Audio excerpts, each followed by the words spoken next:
అదృష్టం కార్యక్రమానికి పునఃస్వాగతం. నరసింహాచార్యులు గారు, మనం లగ్నం నుంచి 9వ ఇంటి వరకు శని గురించి చెప్పుకున్నాం. ఇక శని ఒకవేళ లగ్నం నుంచి 10వ ఇంట్లో ఉన్నప్పుడు ఆ జాతకుడికి ఎలాంటి ఫలితాలు ఉండే అవకాశం ఉంది?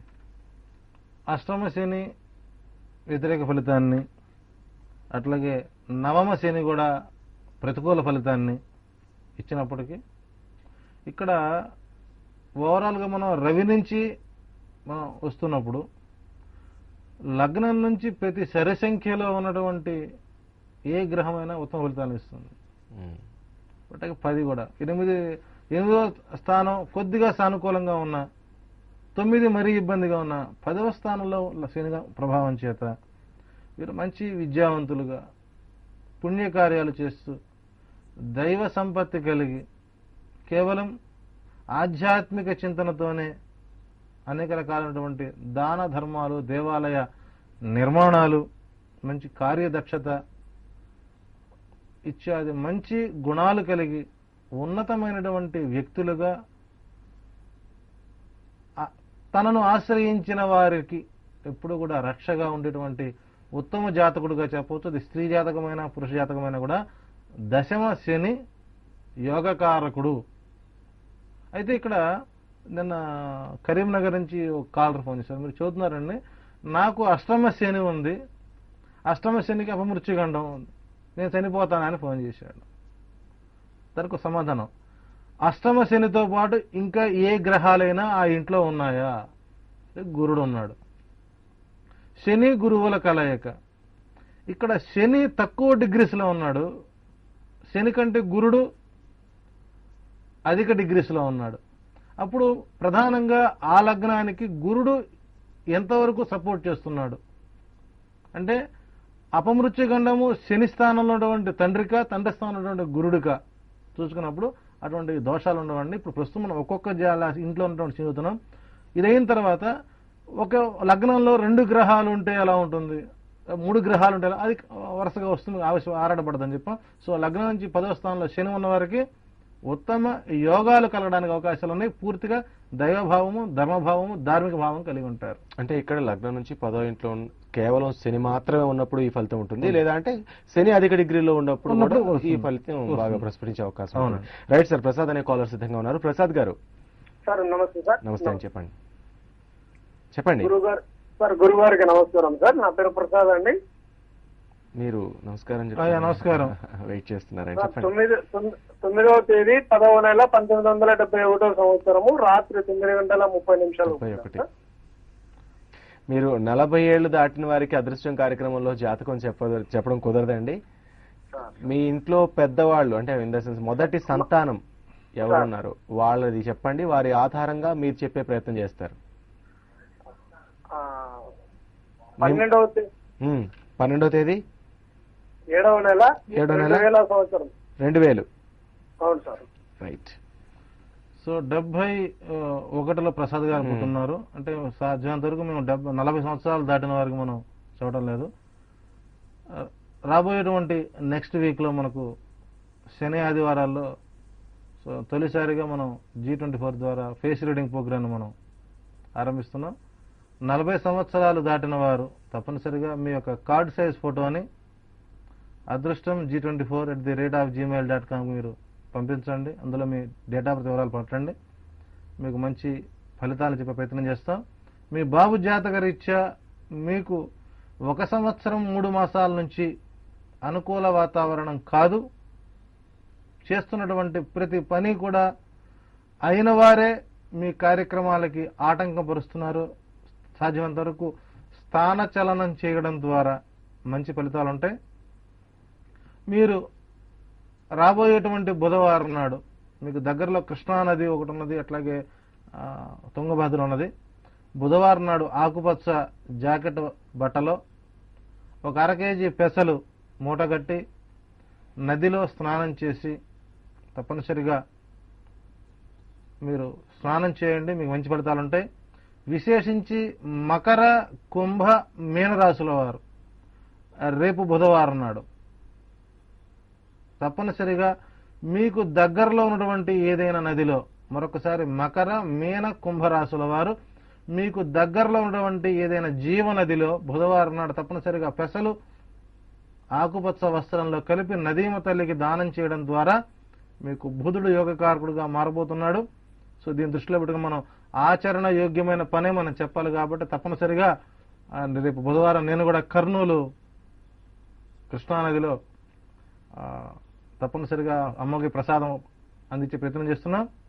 అవకాశం ఉన్నప్పుడు మనం అవకాశం దొరికినప్పుడు సద్వినియోగం చేసుకోవాలి. సో తప్పనిసరిగా మీకు దగ్గర ఉన్న ప్రతి ఒక్క నదిలో కూడా అలా చేయండి. 4వ గురువారం నుంచి మీలో మంచి నది దగ్గరలో లేని వాళ్ళకి కూడా చెప్పండి పాపం. ఇక జీవనదులు అంటే ఇక పారే ఏరులు లేవు. సో వర్షాకాలం కాబట్టి ఇప్పుడు ఏరులు కాస్త కళకళాడుతుంటే చెరువులో గాని మీ ఇంట్లో బావి ఉన్నా గాని ఇలా చేయండి.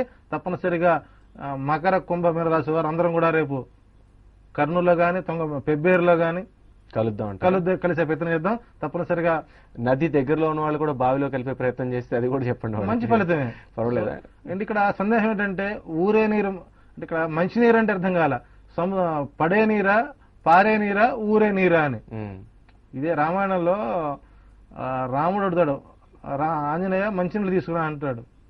సందేహం వస్తుంది, స్వామి కురిసే నీరా పారే నీరా ఊరే నీరా అని అడిగారు. ఏదైనా సరే సహజంగా పారేటువంటి నీటికి ఎప్పుడు పవిత్రత ఉంటుంది. కాబట్టి తప్పనిసరిగా మకర కుంభమీన రాశుల వారు బుధవారం నాడు ఆకుపచ్చ వస్త్రంలో పెసలు మూటగట్టి శుభ్రంగా నదిలో వేసి స్నానం చేయండి. మీకు మంచి భవిష్యత్తు ఉంది. తప్పనిసరిగా బుధవారం కర్నూలులో కలుసుకునే ప్రయత్నం చేద్దాం. Right sir. వెంకటరమణ గారు అనే కాలర్ సిద్ధంగా ఉన్నారు గుంటూరు నుంచి. వెంకటరమణ గారు, హలో వెంకటరమణ గారు. హలో హలో వెంకటరమణ గారు. గురుగారు నమస్కారం అండి. నమస్కారం అండి. గుంటూరు నుంచి వెంకటరమణ అండి. చెప్పండి డేట్ ఆఫ్ బర్త్. 24/4/1991 అండి. ఓకే, ఎవరిదండి ఇది? మా అన్నయ్య వాళ్ళ కూతుర్ని. ఎప్పుడు వివాహం అవుతుందని. Okay right. అమ్మాయి పేరండి? రమ్య మహీజ. పెళ్లి ఎప్పుడు, వివాహం ఎప్పుడు? రైట్, ఓకేనండి. రైట్. 91లో పుట్టినటువంటి ఈ డేట్ ఆఫ్ బర్త్ రీత్యా 24 సంవత్సరాల 3 మాసాల వరకు వివాహం చేయకుండా ఉండటం ఈ జాతకానికి ఉత్తమం. ఒకవేళ మీరు వివాహం చేసినట్లయితే జరగబోయేటువంటి దుష్ఫలితాలకు ప్రధాన కారణం ఆ కార్యక్రమం ఆరంభించిన వారే అవుతారు. 91లో పుట్టిన వారికి పూర్తిగా విద్యారంగంలో పూర్తిగా పట్టు కలిగి సాధ్యవంతమైనంత వరకు ప్రభుత్వ రంగ ఉద్యోగానికి అర్హత కలిగినటువంటి జాతకానికి వివాహించే విద్య నాశనం ఉన్నట్లుగా అమ్మాయి జీవితంలో చదువుతో ముడిపెట్టండి తప్ప వివాహంతో ముడిపెట్టవద్దు. తప్పనిసరిగా 24 సంవత్సరాల 3 మాసాల తర్వాత ప్రయత్నాలు చేయండి. అల్లుడు ఇంటికి మీరున్నటువంటి ప్రాంతానికి చంకలో పిల్లని పెట్టుకుని ఊరంతా తిరిగినట్లుగా ఉంది. ఈ అమ్మాయికి అయిన బంధుత్వ సంబంధం అవుతుంది. బయట సంబంధాలు అవసరం లేదు. తప్పనిసరిగా మీ కుటుంబ సభ్యుల మధ్య ఉన్నటువంటి అబ్బాయితో వివాహం అవుతుంది. ఎవరితో వివాహం చేసినా 24 సంవత్సరాల 3 మాసాల తర్వాత చేయండి. లేని పక్షంలో వ్యతిరేక ఫలితాలతో పాటు అమ్మాయి మీ ఇంట్లోనే ఉండే పరిస్థితి ఉంటుందని చెప్పవచ్చు. Right sir. ఒక చిన్న విరామం తీసుకున్నాం అదృష్టం కార్యక్రమంలో. తర్వాత 11, 12 ఏళ్లలో శని ఉన్నప్పుడు ఎలాంటి ఫలితాలు ఉంటాయో చూసే ప్రయత్నం చేద్దాం.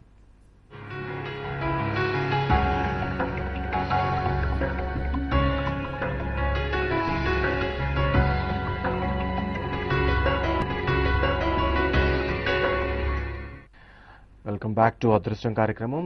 మీరందరూ కూడా టోల్ ఫ్రీ నెంబర్కి కాల్ చేసి, అంటే చాలా మంది ప్రయత్నిస్తున్నారు కాల్ చేయడానికి. మనం కూడా సబ్జెక్ట్లోకి వెళ్ళినప్పుడు కొన్ని కాల్స్ తీసుకోవడం అవడం లేదు కాబట్టి వారందరికీ కూడా టోల్ ఫ్రీ నెంబర్కి కాల్ చేయవలసిందిగా కోరుతున్నాం. భవిష్యాచార్య నరసింహాచార్యులు గారి పేరుతో పాటు తర్వాత ఫోన్ నెంబర్ పడుతుంది. అది టోల్ ఫ్రీ నెంబర్. అది దానికి మీరు కాల్ చేయండి. మీకు ఎటువంటి ఛార్జెస్ కూడా పడవు. మీకు కనిపిస్తోంది ఇప్పుడు టోల్ ఫ్రీ నెంబర్ స్క్రీన్ పైన. ఆ నెంబర్కి కాల్ చేసే ప్రయత్నం చేయండి. కాల్ కలవని వాళ్ళందరూ కూడా. ఇక ఫేస్ రీడింగ్ కార్యక్రమానికి సంబంధించి మిగతా సందేహాలకు సంబంధించి ఎట్లనో మనకి అదృష్టం z24@gmail.com అనే ఒక ఐడి కూడా ఉంది, ఈమెయిల్ ఐడి. దానికి కూడా మీ సందేహాలను పంపించే అవకాశం మేము కల్పించాం. ఇక ఒక కాలర్ సిద్ధంగా ఉన్నారు. దుర్గాప్రసాద్ అనే కాలర్ అనకాపల్లి నుంచి. దుర్గాప్రసాద్ గారు. సార్, జీటీవీ గారికి నమస్కారం సార్. గురువు గారికి నమస్కారం సార్.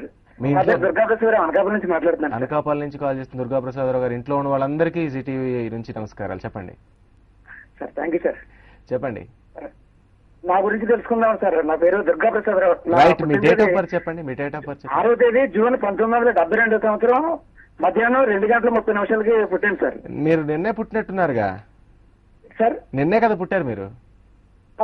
1972 సంవత్సరంలో పుట్టాను సార్. అంటే 6వ తేదీ జూన్ నెల అంటే నిన్నే కదా?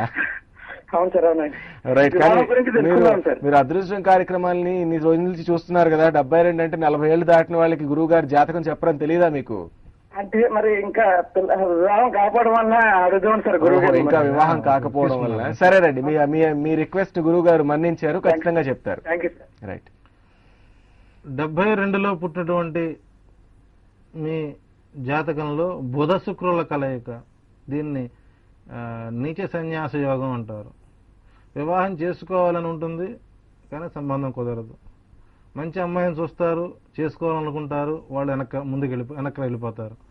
సో మీ జాతకానికి వివాహ యోగ్యత ఇంకా 1 సంవత్సరం 3 మాసాల సమయం పడుతుంది. వివాహ యోగ్యత ఉన్నటువంటి జాతకమే ఇది. అయితే ఎంతవరకు మీరు న్యాయం చేయగలుగుతారు వైవాహిక జీవితానికి అనేది ప్రధానంగా తీసుకోండి. అవకాశం ఉన్నంత వరకు మీకు దగ్గరలో ఉన్నటువంటి మీకు చింతపల్లి దగ్గరండి, మీకు కాల్ కట్ అయింది. చింతపల్లి కానీ, రెండవ అవకాశం మీకు అమ్మాయి ఎక్కడ ఉంటుందనే ప్రధానంగా తీసుకున్నప్పుడు మీకు మీ నాన్నగారి యొక్క పాత మిత్రుల కలయిక ద్వారపూడి